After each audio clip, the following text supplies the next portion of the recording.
નમસ્કાર મિત્રો, હું છું અરવિંદ સ્વામી અને આપ જોઈ રહ્યા છો કાન ખોલ કે સ્વામી ન્યૂઝ ચેનલ. આ ન્યૂઝ ચેનલમાં આપ સૌ દર્શક મિત્રોનું સ્વાગત છે. મારો પહેલો એપિસોડ છે.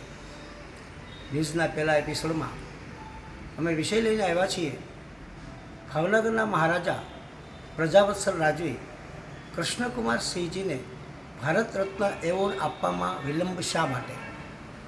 આ મારો આજનો વિષય છે. અત્યાર સુધી જ્યારે આઝાદી મળી ત્યારે દેશ જુદા જુદા રજવાડાઓમાં વિભાજિત થયેલો હતો.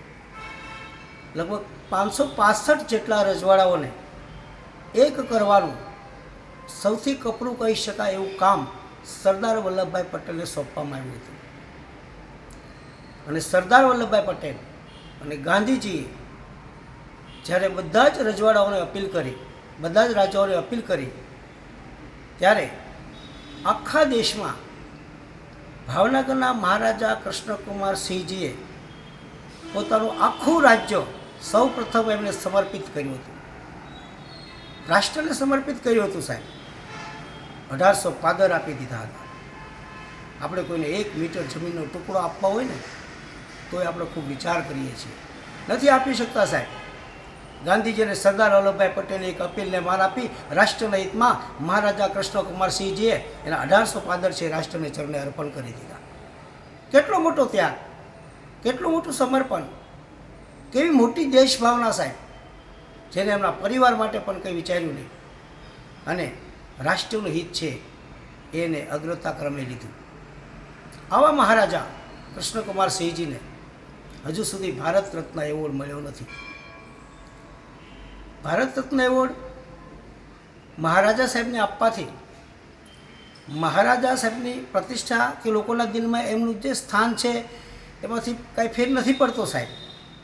પણ ભારત રત્ન એવોર્ડ જો મહારાજા કૃષ્ણકુમાર સિંહજીને આપવામાં આવે, એમના ખરા હકદાર છે, તો સાહેબ ભારત રત્ન એવોર્ડને 4 ચાંદ લાગી જશે. એક મહેક આવશે એમાંથી, એક તેજસ્વીતા, એક ઉર્જા, એનો એક આભાસ થશે. કારણ કે દેશને સૌપ્રથમ પોતાનું રાજ્ય સમર્પિત કર્યું હોય એવા મહારાજા કૃષ્ણકુમાર સિંહજીને ભારત રત્ન એવોર્ડ આપવામાં અત્યાર સુધી કેમ વિલંબ થઈ રહ્યો છે? આ પ્રશ્ન પ્રજાના મનમાં, એના દિલમાંથી ઉઠે છે અને પૂછે છે. આગળ આપણે વાત કરીએ પહેલાં ભારત રત્ન એવોર્ડ વિશે થોડીક સંક્ષિપ્ત વાતો કરી લઈએ. 2 જાન્યુઆરી 1954ના રોજ ભારત રત્ન એવોર્ડ આપવાની શરૂઆત કરવામાં આવી હતી અને 1954ની અંદર સૌપ્રથમ 3 વ્યક્તિઓને ભારત રત્ન એવોર્ડ આપવામાં આવ્યો હતો. જેમાં એક છે ભારત સંઘના પૂર્વ ગવર્નર જનરલ શ્રી રાજગોપાલાચાર્ય, બીજા છે ભૌતિક વિજ્ઞાનના ક્ષેત્રે જેમણે અદ્ભુત કામ કર્યું છે એવા મહાન વૈજ્ઞાનિક ડૉક્ટર સીવી રામન અને પૂર્વ રાષ્ટ્રપતિ ડૉક્ટર સર્વપલ્લી રાધાકૃષ્ણ. આ 3 જણને 1954માં ભારત રત્ન એવોર્ડ સૌપ્રથમ આપવામાં આવ્યા હતા. એ પછી આજ સુધી કુલ 53 વ્યક્તિઓને ભારત રત્ન એવોર્ડ આપવામાં આવ્યો છે. આ એવોર્ડ પ્રાપ્ત કરવા માટે થઈને અથવા જુદા જુદા જે વિષયો નક્કી કરવામાં આવ્યા છે તેમાં દેશ સેવા માટે જેને ઉમદા કામ કર્યું હોય, કલાના ક્ષેત્રે, સાહિત્યના ક્ષેત્રે, વિજ્ઞાનના ક્ષેત્રે, રમતગમતના ક્ષેત્રે, આવા વિવિધ ક્ષેત્રમાં જેમનું બહુ મોટું યોગદાન હોય છે એવા મહાનુભાવોને ભારત રત્ન એવોર્ડ આપવામાં આવે છે. અત્યાર સુધી 53 વ્યક્તિઓને આ એવોર્ડ આપવામાં આવ્યો છે, જેમાં 18 એવોર્ડ એ મરણોત્તર એવોર્ડ આપવામાં આવ્યા છે. એવોર્ડ આપવાની એક જે પેલા નિયમો નોર્મ્સ જે હોય છે એમાં એક શબ્દ લખેલો છે એમાં બહુ સરસ કે સાર્વજનિક સેવા. સાર્વજનિક સેવામાં જેમનું બહુ મોટું યોગદાન હોય એમને પણ આ એવોર્ડ આપવામાં આવે છે. મહારાજા કૃષ્ણકુમાર સિંહજી તો આ બધી જ ફ્રેમમાં બરાબર ફિટ થઈ જાય છે. પેલો એવોર્ડ તો એમને જ મળવો જોઈએ. અત્યાર સુધી જેને એવોર્ડ આપવામાં આવ્યા છે સાહેબ, એ યોગ્ય જ છે. એ સલામને પાત્ર છે. જે ક્ષેત્રમાં, પછી કલા હોય, સાહિત્ય હોય, રમત હોય, વિજ્ઞાન હોય કે દેશ સેવા હોય, એમાં એમનું બહુ મોટું યોગદાન હતું. જેને એવોર્ડ પ્રાપ્ત મળ્યું છે એના અમે વંદન કરીએ છીએ સાહેબ. પણ ભાવનગરના મહારાજા કૃષ્ણસિંહજીનું યોગદાન પણ કંઈ નાનું નહોતું. એવોર્ડને પાત્ર તો છે જ, છતાં હજુ સુધી એમને એવોર્ડ માટે નોમિનેટ કરવામાં આવ્યા નથી.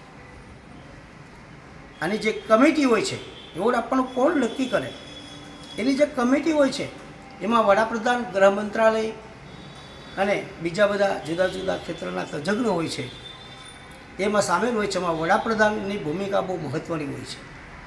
આપણી અપેક્ષા સાહેબ એટલા માટે વધી જાય છે, અત્યાર સુધી તો 53-54થી માંડીને આજે 2024 સુધી બહુ લાંબા સમય સુધી તો કોંગ્રેસના શાસકો જ શાસન પર હતા, એમણે જ શાસન કર્યું છે. છેલ્લી 2 ટર્મથી અને ત્રીજી ટર્મની જે શરૂઆત થઈ છે એમાં ભાજપના શાસકો છે. અને સૌથી મોટી વાત તો એ છે સાહેબ, અપેક્ષા એટલા માટે લોકોની વધી જાય છે કે મોસાળે વિવાહ હોય અને મા પીરસના હોય ત્યારે કોઈ જાતની કમી હોય નહીં. આ વડાપ્રધાન અને કેન્દ્રીય ગૃહ મંત્રાલયમાં ગુજરાતના 2 પનોતા પુત્ર શ્રી નરેન્દ્રભાઈ અને અમિતભાઈ શાહ એ જ્યારે બિરાજે છે, જવાબદારી સંભાળે છે, સરકારભાઈ સર્વે સર્વા છે, ત્યારે માત્ર ભાવનગર નહીં, માત્ર ગોહિલવાડ નહીં સાહેબ, સમગ્ર ગુજરાતની જનતા એવું ઈચ્છે છે કે મહારાજા કૃષ્ણકુમારસિંહજીને ભારત રત્ન એવોર્ડ મળે એવી અપેક્ષા લોકોની વધી ગઈ છે.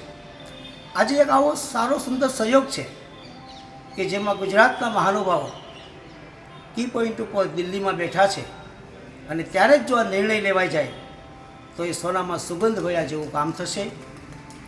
અમને પણ આશા છે કે આ દિશામાં સરકાર પણ ભવિષ્યમાં સકારાત્મક રીતે વિચારશે. આ એપિસોડમાં આપણે જુદા જુદા ક્ષેત્રના મહાનુભાવો, તજજ્ઞો, ઇતિહાસવિદો એ બધાના અભિપ્રાયો સાંભળશું બીજા એપિસોડની અંદર. એ પહેલાં મારી આપ સૌને એક નમ્ર અપીલ છે કે મારી આ કાન ખોલ કે સ્વામી ન્યૂઝ ચેનલ આપણને ગમી હોય તો આપ એને લાઈક કરજો, શેર કરજો, સબસ્ક્રાઈબ કરજો, બેલ આઇકોનનું બટન દબાવજો અને આપના કોઈ સૂચનો હોય તો તમે અમને ચોક્કસ જણાવશો.